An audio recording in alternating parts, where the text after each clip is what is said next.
Postcards from Louie is a book written with Louise Davis about her life.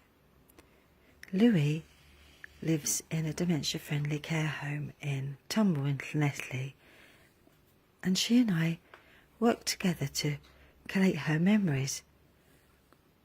It's just a beautiful reminiscence of her life in Llanstephan as a little girl way back when, with a lovely story map to take you around the places that she remembers, and little rhymes to help you imagine what it was like for her. Postcards from Louie, available from Cheryl Beer at Sound Memories Radio as a fundraiser to keep the project afloat, enabling older people to have a voice of their own.